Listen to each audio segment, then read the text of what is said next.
Spark ഇൻഫോടെക്കിന് കീഴിൽ ആരംഭിച്ച V spark international സ്കൂളിന്റെ ഓഫീസ് സോഫ്റ്റ് ലോഞ്ചിങ്ങും അഡ്മിഷൻ ആരംഭവും നടന്നു. നാരോക്കാവ് സ്പാർക്ക് വാലി ക്യാമ്പസിൽ നടന്ന പരിപാടിയിൽ പ്രമുഖ രാഷ്ട്രീയ, സാമൂഹിക, സാംസ്കാരിക മതനേതാക്കൾ പങ്കെടുത്തു.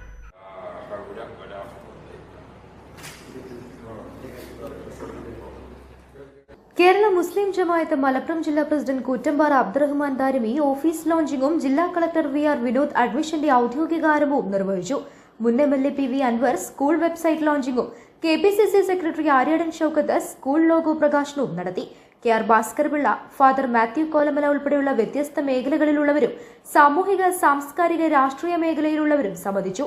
Spark Infotech managing partner Shoukath Ali Sakhafi Karulai അധ്യക്ഷനായി. സ്കൂൾ പ്രിൻസിപ്പൽ സൈഫുൽ അമീൻ മൂത്തേടം സ്വാഗതവും ഡയറക്ടർ അബ്ദുൽ ജലീൽ നന്ദിയും പറഞ്ഞു. News bureau, Karulai. സ്വന്തം ഹൈസ്പീഡ് ഇന്റർനെറ്റ്, നമ്മുടെ സ്വന്തം ഇന്റർനെറ്റ്.